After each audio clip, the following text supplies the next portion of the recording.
21औं शताब्दीको पत्रकारिताको यस समयमा नेपाल तथा अन्तर्राष्ट्रिय जगतलाई के कस्ता किसिमका चुनौतीहरू हुन् विचार विमर्श गर्ने सबैभन्दा उच्चतम स्थल भनेको कहाँ रहेछ भनेदेखि प्राज्ञिक क्षेत्रले नै डिस्कोर्स गर्नु पर्यो।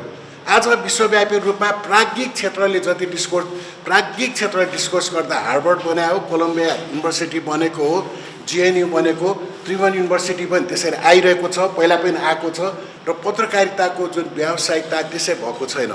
त्यसको निम्ति सिप, त्यसको निम्ति साधन, स्रोतहरू, लगानी हुँदा नि स्वावलम्बी किसिमको लगानीहरू, एउटा मानिसमा एउटा मैले के गरेको छ भने कसलाई गरेको छ भनेदेखि सार्वजनिक जनचासोको विषय हो नि त यो पत्रकारिता र आम सञ्चार।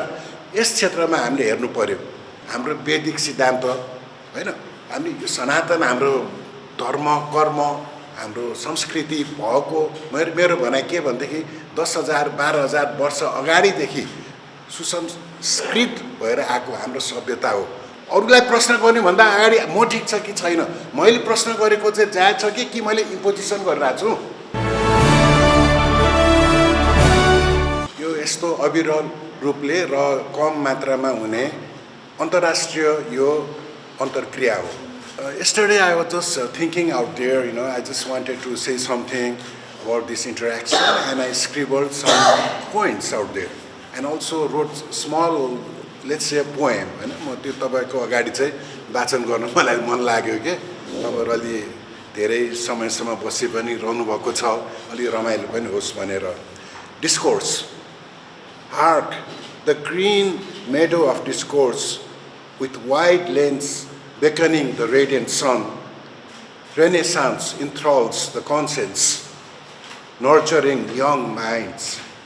Truth reconciles as it guides the pathway, enthralled by new technology of connectivity, where enlightenment is bestowed, interlocking heart, mind, and body with wisdom, as facts remain sacred and comment stands free, as facts remain sacred and comments stand free.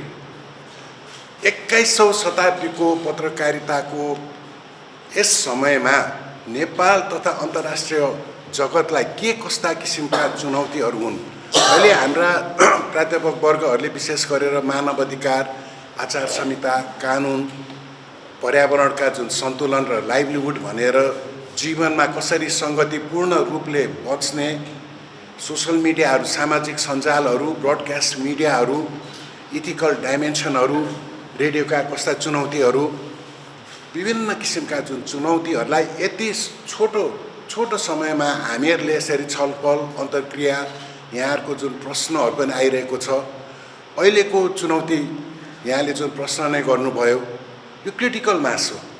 हामी critical हुने कि नहुने, यो विश्वव्यापी ट्रेन्डमा नेपाल र विश्व सञ्चार जगतमा क्रिटिकल मास उत्पादन गर्ने पत्रकारको रूपमा रहने कि अथोरिटेरियन रुलको रूपमा चाहिँ हामी जाने। एउटा फ्रिडम अफ एक्सप्रेसन भनेर अभिव्यक्ति स्वतन्त्रता भन्दछौँ। 21औं शताब्दी अझ 76 वर्ष बाँकी छ। यस 76 वर्षलाई हामीले कसरी सदुपयोग गर्ने र म यहाँहरूलाई के बिन्ती गर्न चाहन्छु भनेदेखि यो समस्याको समाधान गर्ने, विचार विमर्श गर्ने सबैभन्दा उच्चतम स्थल भनेको कहाँ रहेछ भनेदेखि प्राज्ञिक क्षेत्रले नै डिस्कोर्स गर्नु पर्यो। आज विश्वव्यापी रूपमा प्राज्ञिक क्षेत्रले जति प्राज्ञिक क्षेत्रले डिस्कोर्स गर्दा हार्वर्ड बनायो, कोलम्बिया युनिभर्सिटी बनेको हो, जिएनयु बनेको, त्रिभुवन युनिभर्सिटी पनि त्यसरी आइरहेको छ, पहिला पनि आएको छ। हाम्रो ठुलो इतिहास छ, सङ्घर्षको इतिहास। कुन्दन सरले, डाक्टर कुन्दन सरले पनि त्यसमा धेरै जोड दिनुभएको छ र पत्रकारिताको जुन व्यावसायिकता त्यसै भएको छैन। त्यसको निम्ति सिप, त्यसको निम्ति साधन, स्रोतहरू, लगानी हुँदा नि स्वावलम्बी किसिमको लगानीहरू, एउटा मानिसमा एउटा मैले के गरेको छ भने कसलाई गरेको छ भनेदेखि सार्वजनिक जनचासोको विषय हो नि त यो पत्रकारिता र आम सञ्चार। यस क्षेत्रमा हामीले हेर्नु पर्यो। यहाँले पनि जुन गहन एउटा प्रश्न राख्नुभयो, विशेष गरेर एआईहरू, टेक्नोलोजी, नानो टेक्नोलोजी कुरा आइसक्यो, साइबरनेटिक्सहरूको कुराहरू छ अहिले विश्वव्यापी रूपमा हैन, र र अहिले हातमा मोबाइल भएको अवस्थामा सिटिजन जर्नलिजमहरूको नि पत्रकारिताको क्षेत्रको आएको छ भनेदेखि अब पत्रकारिताको स्वरूपको कुनै व्यक्तिले काम गरेको अवस्थामा तिमी पत्रकार हो कि होइन भन्ने कुरा त गौण भइसक्यो।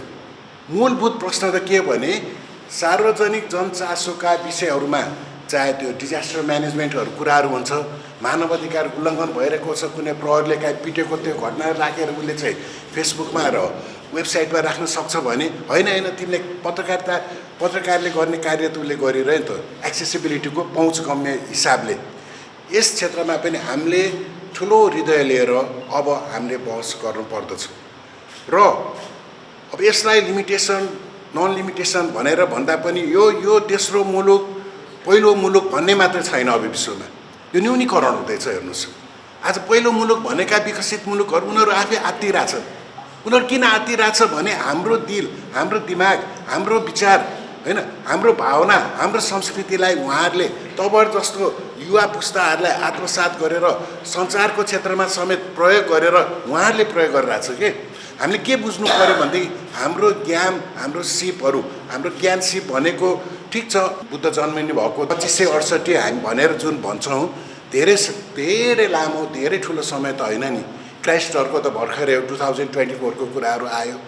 त्योभन्दा अगाडि हाम्रो वैदिक सिद्धान्त होइन, हामी यो सनातन हाम्रो धर्म कर्म हाम्रो संस्कृति भएको मेरो भनाइ के भनेदेखि 10,000 12,000 वर्ष अगाडिदेखि सुसंस्कृत भएर आएको हाम्रो सभ्यता हो यो इन्डस भ्याली सिभिलाइजेसनको रूपमा। र हामीले मध्यपूर्वमा पनि र हामीले युरोपमा पनि त्यो शिक्षाहरूलाई प्रदान गरेका छौँ के। यसले गर्दाखेरि हामीमा हीनताभाव लघुताभास हुनुपर्ने अवस्था छैन। हाम्रो जुन चुनौती छ त्यो चुनौतीलाई आत्मसात गर्नको निम्ति हामीमा भएका ज्ञानहरू, इन्ग्रेन्ड अनुभवहरू, ती अनुभवहरूलाई नै साक्षात्कार गरेर हामी अगाडि बढ्नुपर्ने अवस्था छ। अब रह्यो के भनेदेखि कोलोनाइज्ड माइन्ड। नेपाल कहिले पनि कोलोनाइज्ड भएन। 70 80 90 भनौँ न 100 वर्षभन्दा अगाडि त हाम्रो नेपालमा एउटा विद्यालय पनि खासै थिएन। अहिले आएर अहिले 10 कक्षा दिँदा करिब 5 लाखभन्दा बढी चाहिँ विद्यार्थीहरू भएको छ। हामीले के बुझ्नु पऱ्यो भनेदेखि यो हामीले गरे हो, यो नेपाली आफूले गरेको। यसले गर्दाखेरि यसमा हामीले गौरव गर्नुपर्ने अवस्था म देख्दछु। अलिकति म दार्शनिक रूपमा नि मलाई बोल्न मन लाग्यो। एउटा विचारको दर्शन हुन्छ, एउटा तपाईँलाई सैद्धान्तिक र व्यावहारिक ज्ञानबाट चाहिँ दर्शन आउँछ।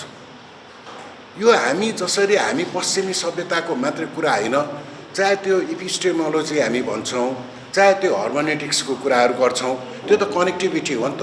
हर्मेनेटिक्स त कनेक्टिभिटी टु आउटसाइड वर्ल्ड हो with certain person or persons or institutions. यस्ता विचारहरू चाहे फर्मेटिभहरू हो। अब यहाँ फुकुयामा हुनुहुन्छ, तपाईँले पढ्नुभएकै होला, उहाँले त एन्ड अफ हिस्ट्री भन्नुभयो नि त। Can history be ended? Where can history be ended? अब एक थरी विद्वानहरूले के भन्न थाल्यो, एआई अब 100 वर्षमा त रेलेभेन्ट हुन्छ कि हुँदैन, समय सन्दर्भ हुन्छ कि हुँदैन। मानवको चाहिँ सेन्ट्रल नर्भस सिस्टम र मानवले उत्पादन गरेको चिजहरूलाई के 100 वर्षमा एआईको यत्रो ठुलो प्रखर रूपले चाहिँ उहाँहरूले प्रयोग गर्यो अथवा विश्वले प्रयोग गर्यो, हातमा मोबाइलबाट हामीले प्रयोग गर्ने भन्नासाथ हाम्रो मन मस्तिष्क, हाम्रो बुद्धि, हाम्रो फ्रिडम अफ एक्सप्रेसनको अन्त्य होला त? त्यो अन्त्यहीन होला त? यसमा हामीले अझ छलफल गर्नुपर्ने अवस्था छ। अब रह्यो के भनेदेखि ज्ञान। यो ज्ञानमय संसार हो।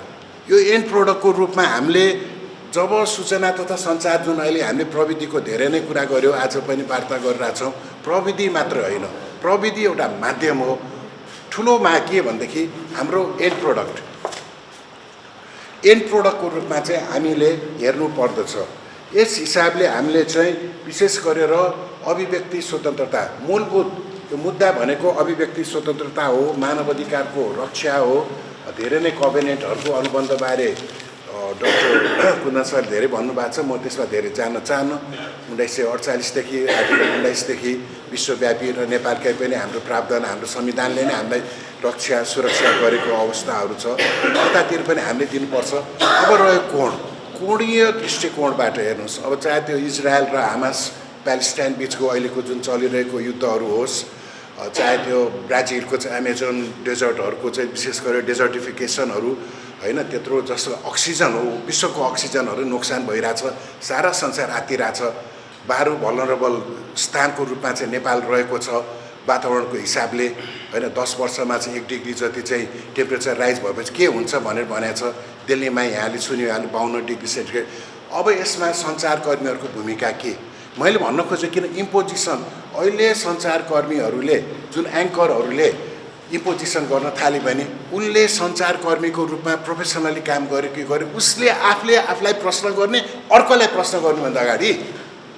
अरूलाई प्रश्न गर्नुभन्दा अगाडि म ठिक छ कि छैन मैले प्रश्न गरेको चाहिँ जायज छ कि मैले इम्पोजिसन गरिरहेको छु यो कुरा पनि यो हाम्रो 21औं शताब्दीको ठुलो चुनौतीहरू विशेष गरेर म भारतीय टिभी च्यानलहरू हेर्छु अरू कतिपय देशकाहरू इभन बीबीसीहरूको पनि नेपालमा केही हदसम्म नेपालमा बरु अलिकति कतिपय सञ्चारकर्मीहरूले राम्रै गर्नुभएको जस्तो लाग्छ म जज त होइन कतिपयले चाहिँ इम्पोजिसन गरिरहनु भएको छ हामी इम्पोज्ड किसिमको चाहिँ सञ्चार जगत चलाउने कि हामी एउटा अभिव्यक्ति स्वतन्त्रता निष्पक्ष निडर भएर जुन फेयरनेस डक्ट्रिन भन्छ त्यो फेयरनेस डक्ट्रिन अनुसार जाने त्यस अनुसार पनि हामीले चाहिँ ध्यान दिनुपर्छ जस्तो लाग्दछ अब यसमा यहाँले जुन अहिले प्रश्न पनि गर्नुभयो अपरेसनको लेभलमा रेगुलेसन अब हैन कानुनको रूपमा त्यसपछि आचार संहिताको रूपमा संहिताबद्ध रूपमा र फाइनेन्सियल रूपमा यी तीन चीजहरू बीच अन्योन्याश्रित सम्बन्ध हुन्छ सञ्चारकर्मीहरूको सञ्चार हाउसहरूको कस्ता किसिमको सञ्चार हामी बनाउने मोनोपोली भनेर एकाधिपत्य किसिमको हामीले बनाउन खोजेको हो कि त सशक्तिकरण प्रत्येक व्यक्ति म त भन्छु व्यक्ति परिवार समुदाय त्यसपछि नेसनहुड स्टेट अन्तर्राष्ट्रियकरण अनि विश्वव्यापी भूमण्डलीकरणको सबै एकाकार भएर एकजुट हुने अवस्था हो सबैको आफ्नो आफ्नो भूमिका छ यही ठिक यही बेठिक भनेर हामीले छुटाउन थाल्यो भने त्यो असल नियतको सञ्चार चाहिँ हुन सक्दैन त्यो अमेरिकामा पनि त्यही चुनौती हो नेपालमा पनि त्यही चुनौती हो उत्तर कोरियामा पनि त्यही चुनौती हो विचारलाई कसैले रोक्यो भने त्यो समाज बढ्नै सक्दैन यतातिर पनि हामीले चाहिँ ध्यान दिनुपर्छ जस्तो लाग्दछ हामीले एउटै क्षेत्रमा यही मात्रै हामीले छलफल भन्दा पनि एउटा ब्रिक भनौँ न एउटा चाहिँ इट्टाको रूपमा चाहिँ हामीले चाहिँ एउटा अगाडि बढौँ भनेर यो so that the whole international community also understands and comprehends what Central Department Journalism and Mass Communication is undertaking in terms of preservation of professionalism, development of skills, development of knowledge in journalism and media practices, as well as internationalization of our whole institutional body. These are the main challenges for us, and which we have been facing since 1976, and this will continue for the future in the coming days. There are competent hands also. Competent hands will also come forward and to take forward the ethos, the development professionalism mechanism, and how best to improve our whole communication system so that we address not only from the part of journalism and mass communication, bringing the tools and technology of journalism, mass communication and media practices which can be evolved as a mechanism where the science students, from persons from engineering and from law faculty and management faculty and other faculties will also use this as a discourse. अहिले quantum थ्योरीहरूको पनि कुराहरू भएको थियो mathematical हो भन्नुको मतलब चाहिँ those types of feelings has to be discourse out there and this is a backbone Central Department Journalism and Mass Communication whereby 80% of our whole ethos and thought is occupied by the mindset from reflective, from interpersonal, intrapersonal, group and mass communication in each and every body, not only for the journalists. So these things has to be matured and taken into consideration. In the end, I really heartfully thank all the professors, the directors of Radio Nepal and chief administrator from Press Council Nepal, persons who are studying in MPhil and persons who are studying in the master level in journalism and mass communications and persons who have come from outside. You took very active participations and that is very good. The discourse was very enlivened. The thought was very insightful. I want to thank everyone. Thank you for the whole environment. Thank you.